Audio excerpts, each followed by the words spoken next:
तुलसी विवाह की बहुत बहुत शुभकामनाएं। फ्रेंड्स, तुलसी विवाह घर पर स्टेप बाय स्टेप कैसे करेंगे, संपूर्ण विधि विधान के साथ बहुत ही सरल तरीके से आज मैं आप सभी को बताने जा रही हूँ। तो पूरा वीडियो देख लीजिएगा, बहुत ही हेल्पफुल रहेगा। यहाँ पे मैंने तुलसी मैया को गमला जो है तुलसी मैया का वो रख लिया है। साथ ही में एक चौकी लगाएंगे, पीला आसन देंगे और भगवान शालिग्राम जी को विराजमान करेंगे। देखिए, भगवान शालिग्राम जी के साथ ही तुलसी जी की विवाह होता है। अगर आपके पास नहीं है तो आप मंदिर से या कहीं से शालिग्राम जी को लेके आ सकते हैं, या तो फिर भगवान श्री विष्णु नारायण का जो सिंगल फोटो है उनके साथ भी विवाह संपूर्ण कर सकते हैं। इसके बाद देखिए, हमें रंगोली देना है। कोई भी विवाह अनुष्ठान मांगलिक कार्य जब होता है हम रंगोली देते हैं, तो आप चाहे तो इस तरह से रंगोली दे सकते हैं, चाहे तो स्वास्तिक बना सकते हैं, या तो फिर गेरू मिट्टी से भी आप लीप सकते हैं।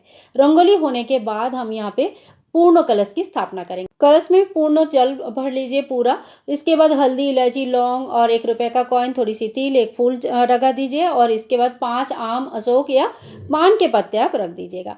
तो कलश स्थापना हम अक्सर करते हैं, हमें पता ही है किस तरह से करना है। कंठ में मूली बांधना है और साथ में कलश के ऊपर स्वास्तिक बना सकते हैं या 5 टीका भी कर सकते हैं। इसके ऊपर हम एक पात्र रख देंगे और इसमें थोड़ी सी तिल ले लेंगे। एकादशी के दिन अगर आप ये पूजा कर रहे हैं तो एकादशी के दिन चावल का व्यवहार निषेध रहता है, तो हमें चावल का किसी भी प्रकार से व्यवहार नहीं करनी है।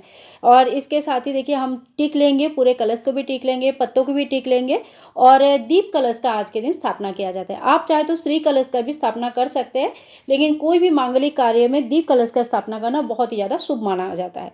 यहाँ पे हम भगवान श्री विष्णु नारायण का नाम लेते हुए दीपक प्रज्वलित कर लेंगे और फिर तिल का आसन देके भगवान गणेश जी को भी विराजमान कर लेंगे। शादी ब्याह में बिना गणेश जी की स्थापना किया कोई भी ब्याह संपूर्ण नहीं हो पाता है। हाथ में फूल लेके हम संकल्प कर लेंगे कि हे भगवान श्री विष्णु नारायण शालिग्राम जी, आपके साथ आज तुलसी जी की विवाह संपूर्ण करने जा रहे हैं। आप हमें आशीर्वाद करें कि हम बिल्कुल निर्विघ्न तरीके से इस पूजा को कर पाए और जो भी भूल चूक हो गया ये इसके लिए आप हमें क्षमा कर लीजिएगा। तो इस तरह से हमें भगवान विष्णु जी के समय याचना करते हुए पूजा स्टार्ट करना है। सबसे पहले हम दिया प्रज्वलित कर लेंगे और जल का छींटा देते हुए सभी को स्नान कराएंगे। सबसे पहले जो भी काम करेंगे गणेश जी से शुरू करेंगे और उसके बाद शालिग्राम जी को, तुलसी मैया को, सभी को हम स्नान कराएंगे। फिर हम टीका कर लेंगे। तो आइए, गणेश जी की पूजा से ही पूजा का शुरुआत होती है। गणेश जी को पहले रोली से, चंदन से टीका करेंगे, थोड़ी सी तिल चढ़ा देंगे, वस्त्र स्वरूप कलावा चढ़ा देंगे, दुर्वा घास, लाल फूल जो भी आपके पास है वो गणेश जी को चढ़ाकर सर्वप्रथम पूज्य गणेश जी की हम पूजा अर्चना करेंगे। और इसके बाद हमें एक ही तरीके से कलश की भी पूजन कर लेना है। कलश को भी टीका लगा देंगे और थोड़ी सी तिल चढ़ा देंगे और इस तरह से कलश का भी पूजन हो जाता है, क्योंकि सभी देवी देवता का बसवास और आगमन कलश में ही होता है। इसके बाद हम दिया का पूजन कर लेंगे, दिया में भी टीका लगा लेंगे, क्योंकि दिया अग्नि होती है और अग्नि साक्षी करके ही शादी ब्याह कुछ भी होता है। अब जो हमें शादी का रस्म पूरा करना है, तो हल्दी से रस्म शुरू होता है। हल्दी सबसे पहले पाउडर ले लेंगे और कोई भी दूध या पानी से घोल के पेस्ट बना लेंगे। इस बार 5 बार हमें हल्दी सबसे पहले लगाना है शालिग्राम जी को, और उसके बाद शालिग्राम जी को लगाने के बाद तुलसी मैया को हमें 5 बार हल्दी लगानी है। इसी तरह से हमें मेहंदी की रस्में भी पूरा करना है। मेहंदी 5 बार शालिग्राम जी को लगाना है और उसके बाद 5 बार तुलसी मैया को लगानी होती है। हल्दी का रस्म पहले होता है, उसके बाद मेहंदी का रस्म होता है। शालिग्राम जी को हम वस्त्र उड़ा देंगे, पीला जनेऊ उड़ा सकते हैं या तो फिर पीला जो कलावा आता है वो उड़ा सकते हैं, और तुलसी मैया को हम लाल चुनरी उड़ा देंगे। शालिग्राम जी को जब हम जो मेहंदी लगाएंगे तो मेहंदी का जो किप है ये बिल्कुल नया मेहंदी का किप होना चाहिए, या तो फिर आप पाउडर वाली मेहंदी लाकर उसे पानी से घोलकर भी आप चाहे तो लगा सकते हैं। 5 बार शालिग्राम जी को लगाना है, फिर 5 बार तुलसी मैया को लगाना है। मेहंदी की रस्म भी इस तरह से हमारा पूर्ण हो जाता है। अब हम तिलक करेंगे। शालिग्राम जी को सबसे पहले हमें चंदन का तिलक करनी है। चंदन बहुत ही प्रिय होता है, भगवान श्री विष्णु नारायण का कोई भी स्वरूप को चंदन बहुत प्रिय होता है। और फिर तुलसी मैया को हम रोली का तिलक करेंगे। फिर थोड़े थोड़े दोनों को तिल चढ़ाएंगे, फूल चढ़ाएंगे, और जो तिल चढ़ाएंगे उसमें से थोड़ी सी तिल हम दिया को भी चढ़ा देंगे। कहते हैं कि जितने भी तिल चटकते हैं उतना ही हमारे कष्टों का निवारण होता है। तो कलयुग में कष्टों का निवारण होना अनिवार्य होता है। और इसके बाद देखिए, हम जनेऊ चढ़ा देंगे, पीला वस्त्र भी आप चढ़ा सकते हैं। तुलसी मैया को पहले ही हमने चुनरी ओढ़ा के रखा है। इसके बाद हम श्रृंगार करेंगे। श्रृंगार में जो लाल चूड़ियाँ वगैरह लेके आए हैं, तुलसी मैया को कुछ चूड़ियाँ तो जरूर पहना दीजिए, बाकी जो बॉक्स है वो सामने माता रानी के सामने रख दीजिए।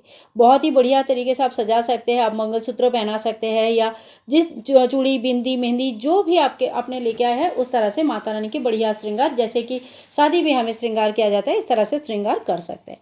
इसके बाद हमें जयमाला का रस्म निभानी है। तो सबसे पहले तुलसी मैया को टच करते हुए शालिग्राम जी को हम माला पहनाएंगे। फिर शालिग्राम जी को टच करते हुए यानी कि स्पर्श करवा के हम तुलसी मैया को माला पहनाएंगे। 2 वरमाला या जयमाला हमें चाहिए होता है। आप घर में भी बना सकते हैं या खरीद कर भी ला सकते हैं। और इसके बाद हमें माता रानी को श्रृंगार चढ़ाना होता है। तो देखिए 16 श्रृंगार भी कोई चढ़ाते हैं और कोई 5-7 श्रृंगार भी चढ़ाते हैं। जितने भी आप लेके आए इसमें से सिंदूर, मेहंदी, बिंदी होना आवश्यक होता है। बाकी जो भी श्रृंगार आप लेके आए हैं तुलसी मैया को चढ़ा दीजिएगा। तो यहाँ पे मैंने सारे श्रृंगार चढ़ा दिया, जो चूड़ी है वो भी चढ़ा दिया। बिछिया चढ़ाना बहुत ही ज़रूरी होता है, बिछिया हमें ज़रूर चढ़ानी चाहिए। तो यहाँ पे कोई एक तुलसी मैया का एक टहनी में आप बिछिया भी इस तरह से चढ़ा दीजिएगा। इसके बाद देखिए हमें गठबंधन करनी होती है। इसके लिए हल्दी लिया है, 1 रुपया का कॉइन और एक सुपारी लिया है। आपके यहाँ पे जो भी सामान लिया जाता है गठबंधन के लिए वो ले लीजिए। एक पीला कपड़ा और एक लाल कपड़े को एक साथ करके इस तरह से गांठ बांधिए। इसे गठबंधन के रस्म कहते हैं। जो पीला वाला कपड़े का पार्ट है ये शालिग्राम जी के ऊपर कंधे में रखना है और जो लाल चुनरी है ये हम तुलसी मैया की तरफ रख देंगे। इस तरह से हमारे गठबंधन का जो रस्म है ये भी पूरा हो जाता है। फिर हमें फेरे करनी होती है। फेरे में आप चाहे तो एक नारियल लेके 7 बार इस तरह से क्लॉकवाइज घुमाएंगे तो ये भी फेरे के समान होता है। आप चाहे तो दिया से भी फेरे कर सकते हैं 7 बार घुमो के, या घर के किसी पुरुष शालिग्राम जी को ले लेते हैं अपने गोद में और साथ में तुलसी मैया को कोई स्त्री पकड़ लेते हैं और 7 फेरे लगाकर फेरे संपूर्ण कर लेते हैं। तो देखिए आपके यहाँ पे जैसे भी सुविधा है आप उस हिसाब से फेरे कर सकते हैं। फेरे के 7 फेरे लिया जाता है और फेरे के रस्म जब पूरा हो जाता है तब सिंदूर दान किया जाता है। सिंदूर दान के लिए देखिए एक सिंदूर, जो नया सिंदूर लिया जाता है, और 1 रुपया के एक कॉइन ले लीजिएगा, आप चांदी का भी ले सकते हैं। तो इस तरह से कॉइन में हम सिंदूर ले लेंगे। शालिग्राम जी को सबसे पहले स्पर्श करवाना है और उसके बाद हम तुलसी मैया की टहनी में इस तरह से सिंदूर लगा देंगे। इस तरह से हमारा सिंदूर दान का जो रस्म है ये भी संपूर्ण हो जाता है। जो 1 रुपया का कॉइन है ये हम वहीं छोड़ देंगे गमले में और सिंदूर भी सामने रख देंगे। अब हमें करना है कन्यादान। कन्यादान के लिए 1 रुपया का कॉइन, फूल, जल लेके संकल्प करें, हे शालिग्राम जी आज आपके साथ हम तुलसी मैया का विवाह करने जा रहे हैं और तुलसी मैया का दान आज आपको हम कर रहे हैं। तो आप कृपया हमारा पूजा स्वीकार करें, अपने विवाह स्वीकार करें और इस तरह से हम कन्यादान कर लेंगे। कन्यादान के बाद हमें दान निकालना होता है। जब भी लड़की की शादी होती है हम दान करते हैं कुछ ना कुछ, तो कपड़े, बर्तन, सोना, चांदी, गहने, जो भी आपको दान करने का मन होता है वो दान आप कर सकते हैं। 16 श्रृंगार दान कर सकते हैं और जीवन में एक बार, कम से कम एक बार इस तरह से बड़े तरीके से तुलसी विवाह हमें ज़रूर करनी चाहिए। तो इस तरह से दान जब हो जाता है तो विवाह के सभी रस्में पूरी हो जाती है। इसके बाद हम भोग लगाएंगे, मिठाई लगाएंगे, 5 प्रकार का फल लगा सकते हैं। आज के दिन सिंघाड़ा और आंवला चढ़ाना बहुत अच्छा माना जाता है, तो वो सारी चीज़ें चढ़ाएंगे। मिठाई जरूर चढ़ानी है हमें, और जो भी पूरी पकवान घर पर बना है वो सारी चीज़ें चढ़ाया जाता है। इसके बाद हम हाथ में फूल और तिल लेके तुलसी विवाह का कथा सुन लेंगे। तो देखिए कथा आप अगर संभव है तो बुक से पढ़ लीजिएगा, पढ़ने का विशेष महत्व तो माना जाता है। अगर नहीं पढ़ सकते, नहीं संभव है तो आप कहीं से सुन भी सकते हैं। कथा हमें जरूर करनी है। कथा संपूर्ण होने के बाद हाथ में जो फूल और तिल था ये हम चौकी में छोड़ देंगे और इसके बाद हम आरती की तैयारी कर लेंगे। आरती आप चाहे तो अलग से पूरा थाली सजाकर कर सकते हैं, या जो दीपक हमने प्रज्वलित किया उससे भी कर सकते हैं, या तो फिर आप कपूर जलाकर भी आरती कर सकते हैं। लेकिन जो मंगल कलश का दीपक है उसको हिलाया नहीं जाता है, और अगर आपने अखंड दीपक का स्थापना किया है उसको भी हिलाया नहीं जाता है। फिर ऐसे में आप नया कोई एक दीपक प्रज्वलित करके आरती कीजिएगा। सबसे पहले गणेश जी को आरती दिखाया जाता है, फिर नारायण जी को आरती करेंगे, फिर तुलसी मैया का आरती करेंगे। ये सारे आरती आपको जो भी पूजा से रिलेटेड बुक आपके पास है वहाँ पर आपको मिल जाएगा। यहाँ तक कि गूगल में या इंटरनेट में ऑनलाइन भी कहीं ना कहीं मिल ही जाता है। इसके बाद हमें करनी है परिक्रमा।